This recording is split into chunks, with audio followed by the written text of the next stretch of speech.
سلام به دوستان و همراهان عزیز سایت راز ساده. آیا میدونید از دید طب کلنگر و انرژی درمانی تمام بیماری ها قابل درمان هستند؟ آیا میدونید بیماری هایی مثل سرطان و MS هم با انرژی درمانی قابل درمان هستند؟ آیا شما هم دوست دارید به سادگی بیاموزید و بتونید برای خودتون و دیگران درمان انجام بدید؟ پکیج آموزشی انرژی درمانی با کیفیت عالی، قدم به قدم و ساده برای شما عزیزان آماده شده و هر کسی میتونه از این آموزش استفاده بکنه، قدم به قدم یاد بگیره و از اون در درمان بیماری ها استفاده بکنه. هر کسی میتونه انرژی درمانی رو یاد بگیره و انجام بده و اگر به شکل صحیح انجام بشه هیچ مشکلی پیش نمیاد، اما حتما باید با یک استاد کار بشه که رفع اشکال بشه و خدای نکرده آسیبی به شما و دیگران وارد نشه. از این جهت دوستانی که این بسته رو تهیه میکنن میتونن هر موقع سوال یا اشکالی داشتن تلفنی با من در ارتباط باشن و باز میتونن به صورت حضوری با هماهنگی قبلی در خدمتشون باشیم برای رفع اشکالات و سوالاتی که دارن. بیاموزید و پیک شادی، سلامتی و آرامش برای خودتون و دیگران باشید. به نام خدا، دوره متوسطه درمان‌های انرژیکی رو با هم قدم به قدم شروع می‌کنیم. حتما تمرینات و درمان‌های مؤثری داشتید و اسکن کردن رو به خوبی یاد گرفتید، پاکسازی انجام دادید و درمان‌های ساده رو به خوبی انجام دادید. 5 مرحله درمان داشتیم. اینجا هم در این دوره همون 5 مرحله درمان رو داریم، اما تکنیک ها یواش یواش قوی تر میشه و در این دوره از تنفس پرانیکی بیشتر استفاده میکنیم. ما در کودکی تنفس صحیح، عمیق و شکمی داشتیم، اما به تدریج تنفس ما سطحی و قفسه سینه‌ای شده. در اینجا باید یاد بگیریم دوباره تنفس پرانیکی صحیح رو انجام بدیم. دم و بازدم عمیق و ملایم باید داشته باشیم و از این طریق بدنمون رو پر از انرژی بکنیم. تکنیک هایی هست برای انرژی گرفتن از زمین، هوا و درخت که با هم مرور میکنیم. هر موقع که احساس خستگی کردید، احساس ضعف یا کمبود انرژی کردید، از این 3 تکنیک میتونید استفاده بکنید تا بدنتون پر از انرژی بشه. در این حال وقتی این تمرینات رو انجام میدیم بدن ما پر از انرژی میشه و قدرت بیشتری در درمان پیدا میکنیم. 5 مرحله درمان. در سطح 1 یا دوره مقدماتی 5 مرحله درمان رو با هم کار کردیم. در سطح 2 یا دوره متوسطه هم همون 5 مرحله درمان رو داریم. البته در اینجا تکنیک ها قدرت بیشتری پیدا میکنه و ما از تنفس پرانایی استفاده میکنیم. در مرحله متوسطه انرژی درمانی هم همون 5 مراحل درمان رو داریم. اینجا فقط تکنیک های درمان قوی تر میشه و خب اثرگذاری بیشتری صورت میگیره. اینجا از تنفس پرانایی استفاده کردیم.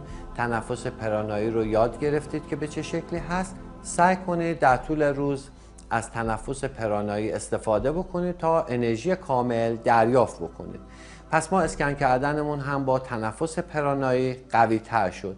چند تنفس پرانایی از کف دستمون انجام دادیم و حالا وقتی که میخوایم اسکن بکنیم اسکن کردنمون خیلی قوی تر هست و بهتر میتونیم دریافت بکنیم. هر مورد بعد که اینجا باید یادمون باشه و باید در این دوره دقت کنیم این هست که هم انرژی دادن به شکل دیگه ای ما اینجا داریم و هم اسکن کردن. سعی کنید با سر انگشتان هم یاد بگیرید، با سر انگشتان دستتون اسکن کنید. حتی با 2 انگشت میتونیم مثلا دندون یه نفر رو قرار هست اسکن بکنیم، چون کوچکتره، حساس تره. از این حالت میتونیم برای اسکن کردن استفاده بکنیم. برای انرژی دادن هم چون تنفسی انرژی میدیم از پرانای سفید استفاده میکنیم و یه مقدار انرژی ما قدرتمندتر هست، برای جاهای حساس مثل چاکرای پیشانی، چاکرای آجنا بین دو ابرو میتونیم با سر انگشتانمون انرژی بدیم که انرژی لطیفتر و کمتری رو بیرون داده باشیم و آسیبی به شخص وارد نشه. در اینجا حواستون باشه که وقتی داریم با دو دست انرژی میدیم سر انگشتان به طرف سر شخص نباشه و بهتر هست به این حالت باشه و انرژی بدیم. یه جاهای غیر حساس مثل زانو، مثل کتف قراره که انرژی دهی کنیم. میتونیم به صورت غیر موازی وقتی کامل پاکسازی کردیم دستمون رو دو طرف موضع بگیریم و بهش انرژی بدیم. اگر به این صورت انرژی بدیم چون خیلی قدرتمندتر هست، خیلی وقتا لرزشی در اون قسمت اون شخص مراجع، اون کسی که نشسته بهش انرژی بدیم حس میکنه و یک لرزشی چون رفت و برگشت انرژی هست احساس میکنه. به هیچ عنوان با دو دست به چاکراها و جاهای حساس انرژی دهی نمی کنیم. ما در سطح اول یا سطح مقدماتی انرژی درمانی حدود 30 و چند بیماری رو با دستور کامل یاد گرفتیم که درمان براشون انجام بدیم. در سطح دوم یا سطح متوسطه حدود 40 و چند بیماری رو یاد گرفتیم که چگونه براشون پاکسازی بکنیم، دستور کار داریم، چطور باید و کجاهای بدن و چاکرا رو باید پاکسازی بکنیم، انرژی دهی بکنیم. حدود 80 بیماری در کل میشه که ما الان یاد گرفتیم براشون درمان انجام بدیم. بیماری های مشابه همین 80 مورد هم هست که میتونیم براشون درمان انجام بدیم. اما برای بیماری های دیگه‌ای که اینجا ذکر نشده چجوری باید درمان انجام بدیم، چطور باید پاکسازی انجام بدیم؟ هرچند توصیه بر اینه که بیماری های شدیدتر مثل MS، مثل سرطان ها، بیماری های مثل اعتیاد، اینها رو بذاریم برای دوره پیشرفته. اما اگر موردی بود که دستور کار اینجا نداشتیم و حتما میخوایم براشون یک پاکسازی و درمانی انجام بدیم، اوریون و ورم لوزه اسکن کنید. پاکسازی عمومی 2 تا 3 بار انجام دهید. گلو و ناحیه گردن را پاکسازی کنید. چاکراهای گلو و ثانوی گلو را پاکسازی کنید و به آنها انرژی بدهید. پاکسازی کردن و انرژی دهی روی چاکراهای کوچک فک به صورت متناوب چندین بار انجام شود. چاکراهای کوچک فک در قسمت پایین پشت گوش ها هستند. انرژی های داده شده را تثبیت کنید. رها کردن انرژی را انجام دهید. چون سرعت آلودگی انرژیکی در این بیماری ها بالاست، 2 بار در روز این درمان انجام شود. خونریزی لثه انجام دهید. چپ چشمی و سفید چشمی. همان درمان نزدیک بینی و دوربینی را انجام دهید. آب سیاه، مزمن یا حاد.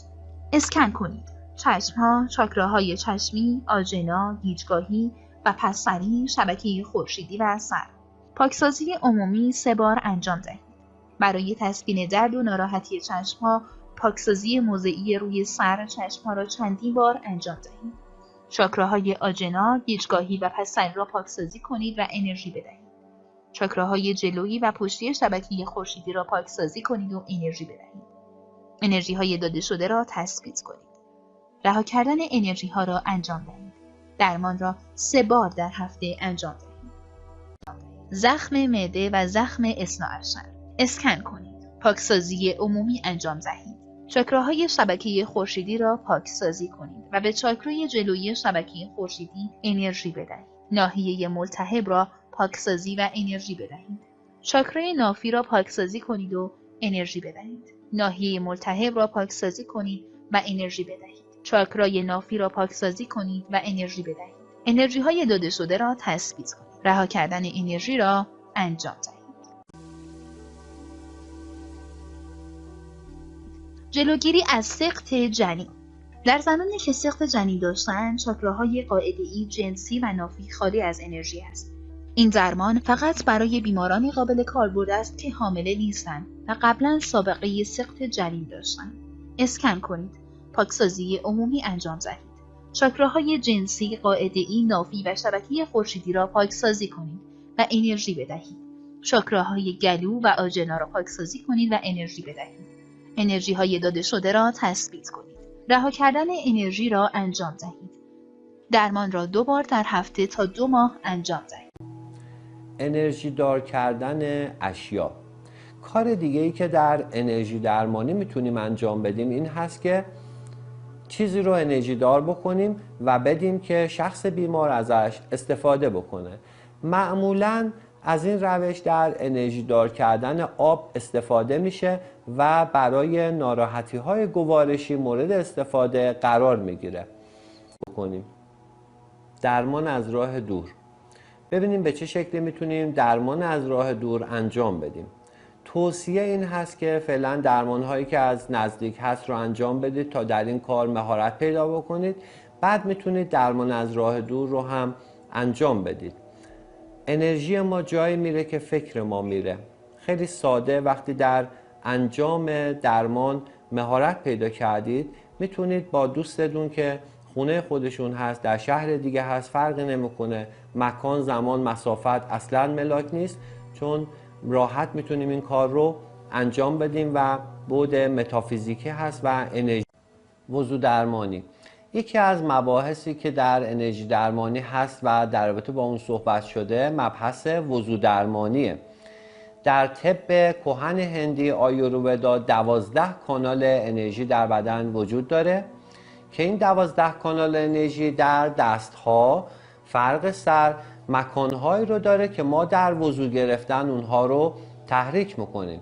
در طب سوزنی هم از این کانال ها استفاده میشه و نقاط ویژه بدن روی همین کانال های انرژی قرار گرفته که با سوزن زدن اونها رو تحریک میکنن. در وضو درمانی میتونیم برای درمان بیماری ها از این روش ساده استفاده بکنیم. 12 کانالی که در بدن قرار گرفته در هر 24 ساعت هر 2 ساعت یک بار یکی از اونها بیشتر فعال هست. میتونیم در طول روز با وضو گرفتن درمانهایی رو انجام بدیم، اما اگر طبق جدول آیورودا اون 12 کانال اصلی انرژی بدن اگر در همون ساعات این کار رو انجام بدیم اثر درمانی بیشتری داره. این 12 کانال رو خدمتتون عرض میکنم محل قرارگیریش و هر کدام روی چه اندامها و عضوهایی از بدن اثر داره. هر 2 ساعت یک بار یکی از این کانال ها خیلی فعال هست در 24 ساعت. پس ما میتونیم با توجه به جدولی که خدمتتون میگم و ساعات مشخصه هر کانال انرژی درمان مربوطه رو انجام بدیم. با انرژی درمانی درد و غم بیماری رفع و آرامش ایجاد می‌گردد. تا توانی رفع غم از چهره غمناک کن. در جهان گریاندن آسان است، اشکی پاک کن. شفا و درمان نزد خداوند است و ما فقط انجام وظیفه می‌کنیم و نتیجه آن هر چه باشد آن را می‌پذیریم. درمانگری ودیعه‌ای است که از طرف خداوند در وجود ما نهفته است و ما آن را بیدار می‌کنیم. ما به هیچ وجه قصد نداریم در کار پزشکی دخالت کنیم و در مواردی که نمی‌توانیم کمکی به شخص بکنیم حتما پیشنهاد می‌کنیم که به پزشک مراجعه نماید و ما این درمان را با رضایت بیمار انجام می‌دهیم.